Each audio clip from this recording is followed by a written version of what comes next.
하나님 말씀 보겠습니다. 누가복음 8장 19절부터 21절 말씀입니다. 우리 세 절이기 때문에 다 같이 합독하고 나서 누가복음 8장 19절부터 21절을 보겠습니다. 세 절을 합독하겠습니다.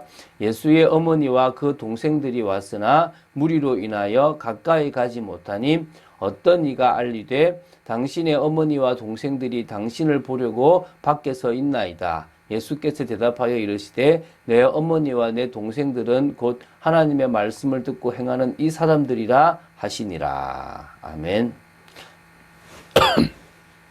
좀 잘못하면 오해가 될 수 있는 말씀이기도 합니다.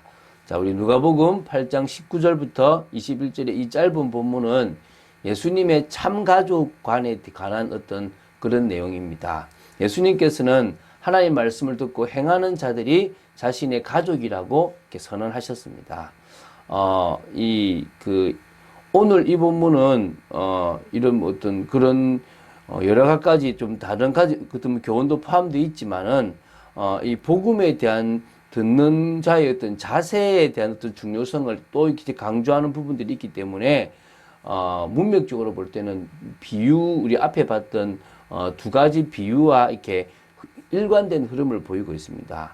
이제 이게 마태복음 12장 46절부터 50절, 또 마가복음 3장 30절, 35절하고 같은 내용의 이야기입니다. 근데 차이가 뭐냐면, 마태복음과 마가복음은, 이 씨 뿌리는 그 비유 하기 전에 있었던 것이고요.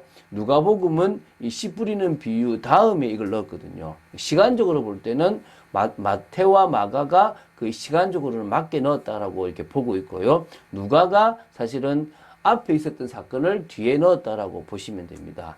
누가가 거의 연대기적으로 이렇게 모든 것을 이렇게 쭉 적어 나가는데, 여기만 이렇게 뒤에 넣은 것은 아까처럼 그 말씀을 듣는, 복음을 듣는 자세에 대해서 씨 뿌리는 비유, 등불 비유, 이것과 더불어 이제 요것을 좀 하려고 했던 좀 그런 부분들이 있다라고 이렇게 보고 있습니다. 어쨌든, 이 내용들을 좀 볼 때 인간적인 가족을 넘어서 하나님의 말씀을 듣고 행하는 사람들이 주님의 가족이다라는 것들을 보여주시기 위한 거. 그래서 어찌 보면은 중심에 하나님의 말씀이 더 우선이다.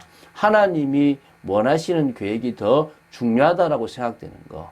사실 이런 의미가 있습니다. 목사인 저의 입장에서 보면, 가정을 가졌기 때문에 무엇이 좋냐 그러면, 이렇게 가족들을 가지고 있는 성도들이 이해가 잘 돼요. 아, 이분은 이것 때문에 힘들어 하는구나. 아, 이분은 자식 때문에 힘들어 하는구나. 아, 이거는 배우자 때문에 힘들어 하는구나. 아, 이거는 물질 때문에 힘들어 하는구나. 해줄 수가 있습니다. 그런데 막상 어떤 문제가 생기냐 그러면, 내 가족에 대한 어떤 아픔과 남의 가족에 대한 아픔이 있으면 내 가족에 대한 아픔이 더 나한테 먼저 다가올 수도 있을 거잖아요. 이게 잘못하면은 목사도 그 팔이 안으로 굽는다고, 잘못하면은 자기 자식을 챙기는 일이 생길 수 있다는 거죠. 그래서 저도 이제 늘 경계하는 게, 하나님이 나의 자녀, 내 가족에 대한 것들은 내려놓으려고 하고 다른 사람들에 대한 것들을 더 먼저 챙기려고 하는 게 제게 이제 본능적으로 있거든요. 근데 그러나 생각해 보십시오. 아이들이 쭉 있는데 울음소리가 났다. 그럼 어떤 의미에서는 제 아이의 울음소리는 의도적으로 듣지 않으려고 해도 그냥 들려져 버려요. 왜? 너무 익숙하게 울던 울음소리니까. 그게 이제 어찌 보면 우리가 가지고 있는 인간적인 어떤 가족들에 대한 겁니다. 근데 이제 주님께서 말씀하시는 것은 그것을 넘어서 진정으로 같이 말씀 속에 있고 하나님의 흐름을 타는 그들이 진정으로 가족이다라는 것을 설명하려고 하셨다는 부분으로 보시면 될 것 같습니다. 좀 더 보면서 이야기를 나눠보도록 하겠습니다. 자, 이제 19절을 보겠습니다. 어떻게 보면 갑자기 예수님의 어머니 마리아와 그 동생들이 예수님의 사역하신 현장에 찾아온 겁니다. 예수님을 만나려고 오셨는데 무리가 너무 많아가지고 가까이 오지도 못하는 그런 상황이 되었던 것입니다. 그럼 예수님의 어머니와 형제들이 단지 예수님이 무엇하고 있는지 구경하기 위해서 예수님을 찾아온 것은 아닐 겁니다.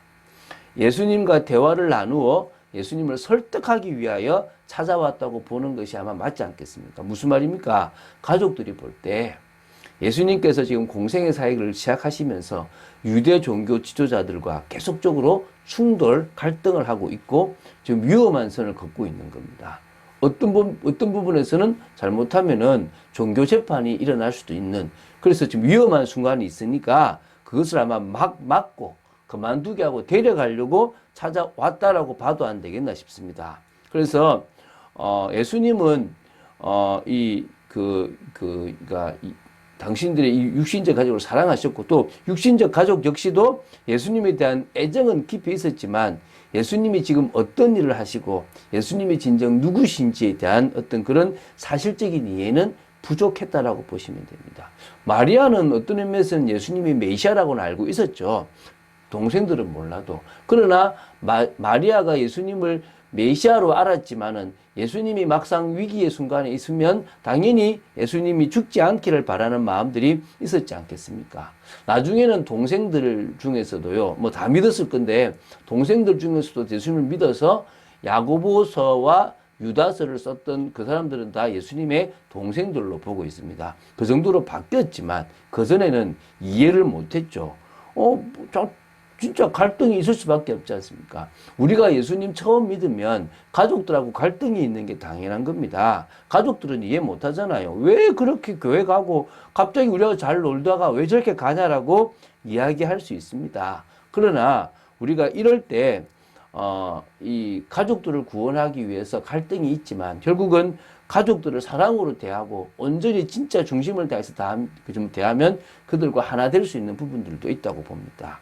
자, 20절을 보겠습니다. 항상 성경에는 제가 어떤 이가 나온다 그랬죠. 옛날 성경에는 혹이라고 이렇게 나오는데 지금도 보면은 어떤 이가 알려준 겁니다. 예수님의 가족이 누군지를 아는 사람이든지 아니면 그 가족들이 요청을 하니까 이 사람들이 가족이구나 싶어서 예수님께 말을 했던 사람이든지 어쨌든 그 사람이 예수님에게 알린 겁니다. 당신의 어머니와 동생들이 당신을 보려고 밖에 서 있나이다. 마태복음과 마가복음 보면 예수님의 어머니는 마리아인 거고요. 동생들은 남동생으로 야고보, 요셉, 시몬, 유다 등이 있고요.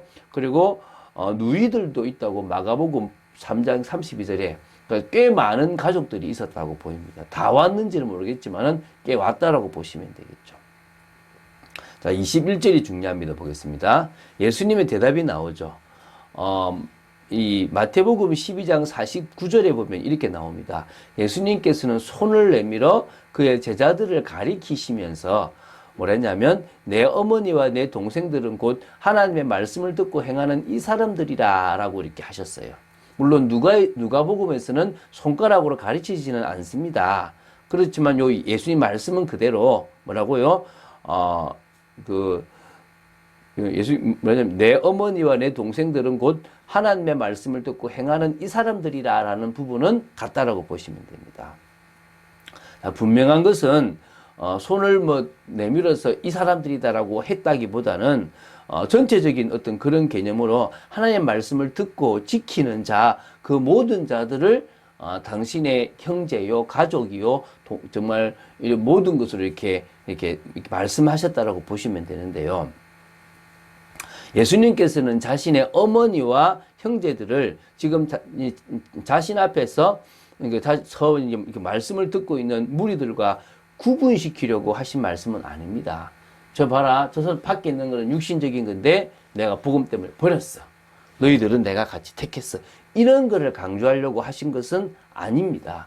이단들은 그렇게 몰아가잖아요. 신천지에 들어가면 가족 다 버리고 와야 너 구원받는다 라는 식으로 이야기를 하고 있습니다. 그래서 사실은 되게 많이 문제가 되고 있고요. 또 믿는 사람들도 막 이렇게 그렇게 좀 갈등하면서 편하게 이용을 해요. 뭐냐면 이런 거죠. 저번에도 말씀드렸지만은 제사를 갖다가 그러니까 이제 그 핑계로 시댁 일을 하기 싫은 분들은 며느리 어떻게 하냐 그러면 나는 제사 음식 만들면 안 돼요. 나는 예수 믿어요. 라고 해서 아예 시댁 일을 안 해버리는 일이 생기는 겁니다. 그건 하나님이 싫어하십니다. 제사상에 이렇게 내가 지켜보면 절을 하고 막 또 제사 음식을 만드는 것도 썩 좋아하지는 않지만 제사 음식이 아니라 같이 먹는 음식이고 내가 며느리라면 우리 가족들을 사랑한다면 그들을 당연히 섬겨야 되는 거잖아요. 그런데 편하게 자기 원하는 식으로 말씀을 갖다 붙이는 것은 하나님이 기뻐하지 않는 것입니다. 그러나 우리가 먼저는 부모를 공경하는 것은 반드시 있어야 됩니다. 우리가 부모를 공경하고 가족들을 사랑하는 것은 있어야 됩니다. 그러나 그 부모를 공경하고 가족들을 사랑한다고 해도 하나님의 말씀 위에 그들과의 관계를 두면 안 된다는 것입니다. 하나님의 말씀이 가장 뭡니까? 우선이라는 것입니다. 예수님은 늘 그런 중심으로 어찌 보면은 사도 요한과 어머니를 장신이 십자가 지실 때 연결할 정도로 모든 가족들을 사랑하시고 공경하셨습니다. 그것을 아마 저는 가족들도 알았다고 믿습니다. 그러나 항상 중심에 우리의 가장 최우선은 하나님의 말씀이고 하나님이 원하시는 뜻이다라는 것이 기준에 있어야 된다는 것입니다. 혈육이라는 인간적이고 육신적인 것을 넘어서야만 진정으로 나도 온전한 신앙이라고 말할 수 있고 우리 가족들에게도 온전한 신앙의 모습을 보여줄 수 있다는 것입니다. 그것이 이제 오늘 그래서 가장 중심은 뭡니까? 하나님의 말씀을 듣고 순종하고 행하는 사람, 그런 중심의 자세를 가진 사람이 진정으로 하나님이 인정하시는 사람이다 라고 보시면 됩니다. 오늘도 우리의 걸음이 그런 걸음, 정말 그런 한 걸음 한 걸음 되어지시길 바랍니다.